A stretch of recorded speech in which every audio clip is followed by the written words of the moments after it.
اعوذ باللہ من الشیطان الرجیم بسم اللہ الرحمن الرحیم۔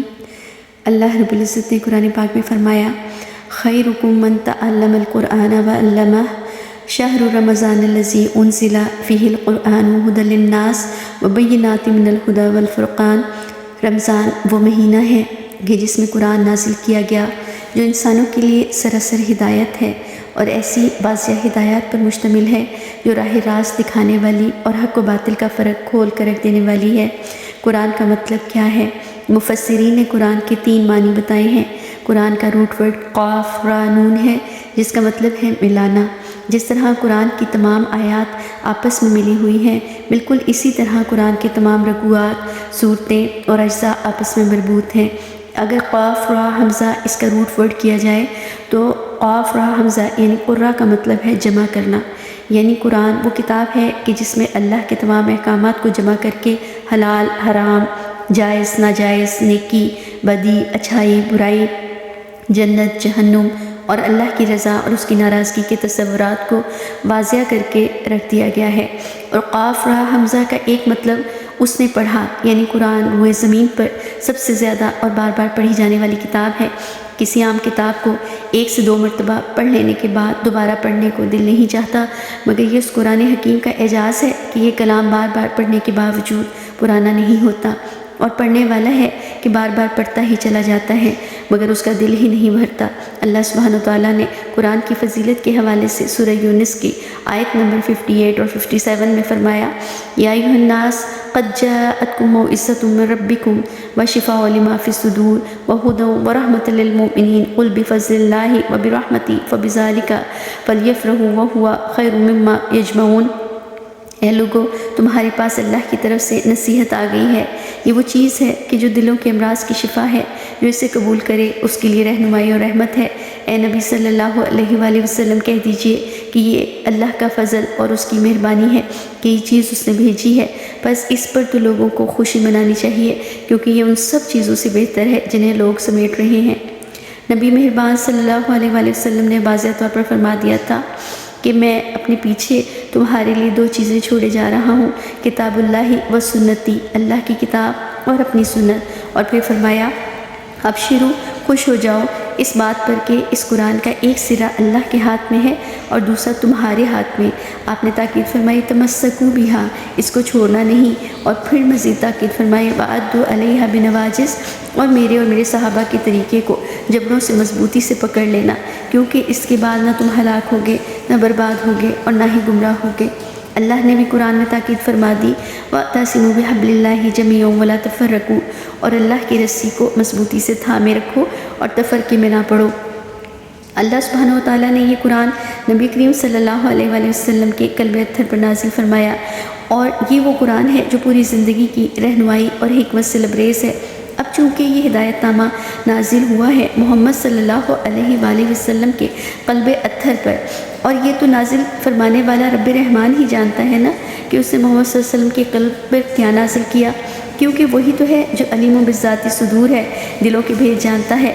لہٰذا اس رحمان رب نے فرمایا، وَأَنزَلْنَا إِلَيْكَ الذِّكْرَ، اے پیغمبر صلی اللہ علیہ وآلہ وسلم، ہم نے آپ کی طرف نازل کیا ہے ذکر کو، لوگوں کی طرف نازل نہیں کیا۔ لہٰذا ان لوگوں کو ان کا رب کیا کہنا چاہتا ہے، ان کا رب ان سے کیسے راضی ہوگا، وہ جنت کیسے پائیں گے؟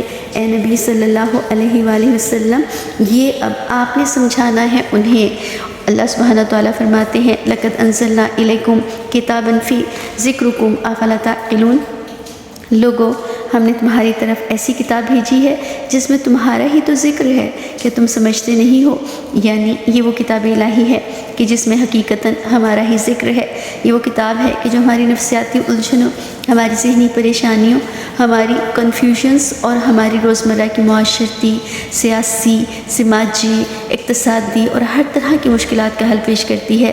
الغرض یہ کتاب انسان کی مینول بک ہے، اور یہ وہ واجب العمل کتاب ہے کہ جس کو نازل ہوئے تقریباً 1400 برس گزر گئے، مگر اس میں آج تک نہ تو کوئی تبدیلی آئی ہے اور نہ ہی قیامت تک کوئی تبدیلی آئے گی، کیونکہ اللہ نے فرما دیا تھا، وَإِنَّا نَحْنُ نَزَّلْنَا الذِّكْرَ وَإِنَّا لَهُ لَحَافِظُونَ، بے شک ہم اس قرآن کو نازل کرنے والے ہیں اور ہم ہی اس کی حفاظت فرمانے والے ہیں۔ اللہ نے اپنی اتنی بڑی عنایت فرمائی ہم پر کہ اس نے ہمیں پیدا کر کے بھٹکنے کے لیے تنہا نہیں چھوڑ دیا، بلکہ ہماری بہترین رہنمائی کے لیے انبیاء اور ان پر نازل ہونے والی کتابوں کے ذریعے ہماری ہدایت کا بندوبست بھی فرمایا، اور خاص طور پر ہمیں امت محمدیہ صلی اللہ علیہ وآلہ وسلم بنایا، اور محمد صلی اللہ علیہ وسلم کو ہمارے لیے رحمت بنا کر بھیجا، اور قرآن کو آپ صلی اللہ علیہ وسلم پر نازل فرمایا تاکہ وہ ہمیں اس قرآن کی روشنی میں صراط مستقیم اور صراط جحیم دکھا اور بتا دے۔ مگر اللہ تعالیٰ اوپر والی آیت میں شکوہ فرماتے ہیں کہ افلا تعقلون، کیا تم عقل سے کام نہیں لیتے کہ کس قدر فائدے کی کتاب ہے یہ، اور تمہارے ہی بارے میں تو بات کرتی ہے یہ کتاب، تمہاری ہی فلاح کے نسخے ہیں اس کتاب میں، تمہارے ہی مسائل کے حل ہیں اس میں، تمہارے ہی امراض کی شفا کے نسخے ہیں اس میں، پھر بھی کیا تم نہ پڑھو گے اسے، پھر بھی کیا تم نہ سمجھو گے اسے۔ صرف تلاوت قرآن سے ثواب تو حاصل کیا جا سکتا ہے، مگر ہدایت اس کو سمجھے بغیر حاصل نہیں کی جا سکتی۔ الحمدللہ اللہ کی توفیق سے ہم تلاوت قرآن تو کرتے ہیں، مگر سوچنے والی بات ہے کہ نہ تو ہماری آنکھ سے آنسو جاری ہوتے ہیں، نہ ہمارے رونگٹے کھڑے ہوتے ہیں، نہ ہی ہمارے دل لرزتے ہیں، نہ ہی ہمارے عمل بدلتے ہیں، جبکہ اللہ سبحانہ تعالیٰ تو فرماتے ہیں سورہ حشر کی آیت نمبر 21 میں لو انزلنا ھذا القرآن علی جبل لرأیتہ خاشعا متصدعا من خشیۃ اللہ، کہ اگر اس قرآن کو ہم کسی پہاڑ پر نازل فرماتے تو تم دیکھتے کہ پہاڑ اللہ کی خشیت سے ریزہ ریزہ ہو جاتا۔ اگر آپ صلی اللہ علیہ وسلم اونٹ پر سوار ہوتے اور آپ صلی اللہ علیہ وسلم پر وحی کا نزول ہو جاتا تو اونٹ دب کر زمین سے لگ جاتا۔ حضرت زید بن ثابت رضی اللہ تعالیٰ عنہ فرماتے ہیں کہ ایک دن میں نبی رحمت صلی اللہ علیہ وسلم کے قریب بیٹھا تھا کہ آپ کی ران مبارک میری ران سے ٹچ ہو رہی تھی کہ اچانک آپ پر وحی کا نزول ہوتا ہے، اور مجھے محسوس ہوتا ہے کہ جیسے میری ران من و وزن کے نیچے دب گئی ہو۔ اور دیکھیے کہ اللہ کے اس پرجلال کلام کا وزن روح محمد صلی اللہ علیہ وآلہ وسلم نے برداشت کیا۔ کس کے لیے؟ آخر کس کی خاطر؟ یقیناً میرے اور آپ کے لیے۔ آئیے جانتے ہیں کہ قرآن کا موضوع اور مقصد کیا ہے، اور یہ قرآن ہدایت کن کے لیے بنے گا۔ قرآن کا موضوع انسان ہے، قرآن کا مقصد ھدی للناس یعنی انسان کی ہدایت ہے، اور قرآن کی ہدایت سے فیض یاب ہوں گے متقین، کیونکہ یہ قرآن ہدایت کا رستہ تو سب کو دکھاتا ہے، مگر اس رستے پر چلاتا صرف متقین کو ہے، اور متقین وہ ہیں جنہیں اللہ سے ملاقات کا یقین ہے، اللہ کی سزا کا ڈر ہے، وہ اس کی جنت اور اس کی رضا کے طلبگار ہیں، حقوق اللہ کی ادائیگی کے حوالے سے بھی باخبر رہتے ہیں، اور حقوق العباد میں کمی کی پکڑ سے بھی ڈرتے ہیں۔ اللہم اجعلنا منہم، اللہ ہمارا شمار ایسے ہی لوگوں میں فرمائے۔ اور پھر سورہ بقرہ میں اللہ تعالیٰ نے فرمایا یہ قرآن ھدی للمتقین ہے، پھر فرمایا ھدی للناس ہے، سورۃ یونس میں فرمایا ھدی ورحمۃ للمتقین ہے، سورہ لقمان میں فرماتے ہیں ھدی ورحمۃ للمحسنین ہے، سورۃ نمل میں فرمایا ھدی وبشریٰ للمؤمنین، اور بار بار اللہ تعالیٰ فرماتے ہیں الہدیٰ الہدیٰ الہدیٰ۔ اللہ نے انسانوں کو سب سے بڑی جو نعمت عطا فرمائی ہے وہ یقیناً نعمت ہدایت ہے، اور ہدایت کا آخری اور مکمل پیغام قرآن حکیم کی صورت میں ہمارے پاس موجود ہے۔ رمضان کا مہینہ نزول قرآن کا مہینہ ہے، اور اس مبارک مہینے کی ساری رحمتیں اور برکتیں بھی اس قرآن ہی کی بدولت ہیں۔ البتہ جو لوگ اللہ کے اس کلام سے اعراض کریں گے یعنی اس کو فراموش کر دیں گے تو ایسے لوگوں کا بدترین انجام اللہ نے قرآن ہی میں بیان فرما دیا، اور اللہ کے نبی صلی اللہ علیہ وآلہ وسلم نے اس کی تصدیق احادیث کے ذریعے فرما دی۔ سورہ طٰہٰ میں اللہ تعالیٰ فرماتے ہیں جس نے میرے ذکر یعنی قرآن سے اعراض کیا اس کی معیشت کو میں تنگ کر دوں گا۔ کیا آج ہماری معیشت تنگ نہیں ہے؟ اس کو سکون قلب نہیں ملے گا۔ آج کس کو سکون قلب میسر ہے؟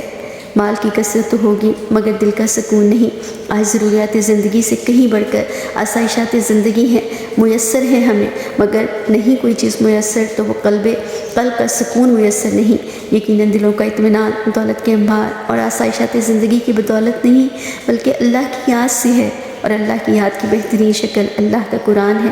جو لوگ دنیا میں اللہ کے کلام سے اعراض کریں گے وہ قیامت کے روز اندھے بنا کر کھڑے کیے جائیں گے، کیونکہ یہ دنیا میں اللہ کے کلام کو سمجھنے سے اور اس پر عمل کرنے سے غافل رہے، اس لیے اب اللہ نے بھی ان سے غفلت برت کر انہیں اندھا بنا دیا۔ یہ اندھا کہے گا اے اللہ میں تو دنیا میں اندھا نہ تھا، ہر چیز کو دیکھتا تھا، آج تو نے مجھے اندھا کیوں بنایا؟ اللہ رب العزت فرمائیں گے ہاں تو سب کچھ دیکھتا تھا مگر اللہ کے کلام کو نہ دیکھتا تھا، سب کچھ پڑھتا تھا لیکن اللہ کے کلام کو نہ پڑھتا تھا۔ ہر بات جو تجھے اپنے فائدے کی لگتی تھی اسے سمجھنے کی فکر کرتا تھا، مگر کبھی اس ہدایت کے پیغام کو سمجھنے کی کوشش ہی نہ کی۔ دنیا کی کتابوں کو تو تم نے سمجھا، مگر اس کتاب الہی کو تم نے کبھی سمجھنے کے لائق ہی نہ سمجھا تھا۔ لہٰذا جیسے تم نے اس پیغام حق کو بھلا دیا تھا، ویسے ہی آج تجھے بھی بھلا دیا جائے گا اور رحمت الہی سے دور کر دیا جائے گا۔ استغفر اللہ، اللہم لا تجعلنا منہم۔ اللہ تعالیٰ کبھی بھی ایسے لوگوں میں ہمارا شمار نہ فرمائیے گا۔ لہٰذا یہ کتاب جہاں انسانیت کے لیے رہنمائی کا ذریعہ ہے، وہیں دنیا اور آخرت کی کامیابی کی ضامن بھی ہے۔ آپ صلی اللہ علیہ وسلم نے فرمایا، قرآن اللہ کی رسی ہے، واضح نور ہے، شفائے نافع ہے۔ جو اس کو تھامے رکھے اس کے لیے بچاؤ ہے، جو اس کی پیروی کرے اس کے لیے نجات ہے۔ اگر کسی کے دل میں ٹیڑھ ہو تو یہ کلام اس کو نکال کر سیدھا کر دیتا ہے۔ اس قرآن کے عجائبات ختم ہی نہیں ہوتے، بار بار پڑھنے سے نہ دل بھرتا ہے نہ پرانا ہوتا ہے۔ ان تمام چیزوں سے واضح ہوتا ہے کہ یہ رہنمائی اور نصیحت حاصل کرنے کی کتاب ہے۔ اس کے بغیر زندگیاں یا تو انسان کی عقل کتابیں ہو سکتی ہیں، یا اس کی اپنی خواہشات کی، یا پھر لوگوں کی پسند یا ناپسند کے مطابق۔ مگر اگر انسان اللہ کی طرف سے ملنے والی رہنمائی کو چھوڑ کر بندوں کو اپنا رہبر و رہنما بنائے گا تو یقیناً ایسے لوگ کبھی فلاح پانے والے نہیں ہیں۔ آپ صلی اللہ علیہ وسلم نے فرمایا، یہ قرآن یا تو تمہارے حق میں حجت بنے گا یا پھر تمہارے خلاف۔ آئے ہم سوچیں کہ ہم اس قرآن کو اپنے حق میں حجت بنا رہے ہیں یا پھر اپنے خلاف۔ آپ صلی اللہ علیہ وسلم نے فرمایا، اے ابو ذر، قرآن پڑھو اور اللہ کو یاد کرتے رہو، کیونکہ اس سے تم آسمان میں یاد کیے جاؤ گے اور زمین میں تمہارے لیے روشنی ہوگی۔ آپ نے فرمایا، دلوں کو زنگ لگ جاتا ہے جس طرح لوہے کو زنگ لگ جاتا ہے جبکہ وہ پانی سے بھیگ جائے۔ صحابہ نے عرض کی، اللہ کے رسول صلی اللہ علیہ وآلہ وسلم، اس زنگ کو صاف کرنے کا طریقہ بتا دیجئے۔ آپ نے فرمایا، موت کو کثرت سے یاد کرنا اور قرآن کی تلاوت کرنا۔ آپ نے فرمایا، تم میں سے کوئی شخص اس وقت تک مومن نہیں ہو سکتا جب تک کہ اس کی خواہشات اس چیز کے تابع نہ ہو جائیں جو میں لے کر آیا ہوں۔ یعنی ہماری خواہشات، ہماری سوچیں، ہمارے رسم و رواج، ہمارے رویے اور ہمارے فکر قرآن کی تعلیمات کے مطابق ہونے بے حد ضروری ہیں اپنے ایمان کے دعووں میں سچا ہونے کے لیے۔ اللہ تعالیٰ فرماتے ہیں، کیا تم نے یہ سمجھ رکھا ہے کہ تو خالی تم یہ کہو گے ربنا اننا آمنا، کہ اے رب ہم ایمان لے آئے اور تمہیں جنت میں داخل کر دیا جائے گا؟ ہرگز نہیں۔ حضرت علی فرماتے ہیں کہ میں نے محمد صلی اللہ علیہ وسلم کو فرماتے سنا کہ عنقریب ایک فتنہ رونما ہوگا۔ حضرت علی رضی اللہ تعالیٰ نے فرمایا، من مخرج یا رسول اللہ، یا رسول اللہ اس سے نکلنے کا طریقہ بتائیے۔ آپ نے فرمایا، فتنوں سے بچانے والی اللہ کی کتاب ہے، اس میں تم سے پہلوں کی خبریں موجود ہیں، قوم نوح، قوم عاد، سمود، آل فرعون، قوم مدین اور کئی بستیوں کے حالات موجود ہیں، اور اس کتاب میں تم سے بعد میں آنے والوں کے حالات بھی درج ہیں، بس کھدائی کر کے نکالنا پڑتا ہے، اور جو بھی اختلافات تمہارے درمیان ہوں گے ان کا فیصلہ بھی اس میں موجود ہے۔ کاش ہم بھی اپنے مذہبی اختلافات کو ختم کرنے کے لیے قرآن کی طرف رجوع کریں۔ اگر کوئی جبار شخص اپنی سرکشی میں اس قرآن کو ترک کر دے گا تو اللہ اس کو پیس کر رکھ دے گا، اور جو کوئی قرآن کے سوا کسی اور چیز سے رہنمائی حاصل کرنا چاہے گا اللہ اسے لازماً گمراہ کر دے گا، اور جسے اللہ گمراہ کر دے وہ کوئی راہ نجات نہ پائے گا۔ اللہم لا تجعلنا منہم۔ اللہ تعالیٰ ہمیں قرآن کو پڑھنے، سمجھنے، اس پر عمل کرنے کی توفیق عطا فرمائے۔ اللہ رب العزت سے دعا ہے کہ اللہ تعالیٰ اس قرآن کو ہماری زندگیوں میں جاری اور ساری فرما دے۔ اللہ ہمارے ملک پاکستان میں اس قرآن کے نظام کو نافذ فرما دے۔ آمین یا رب العالمین۔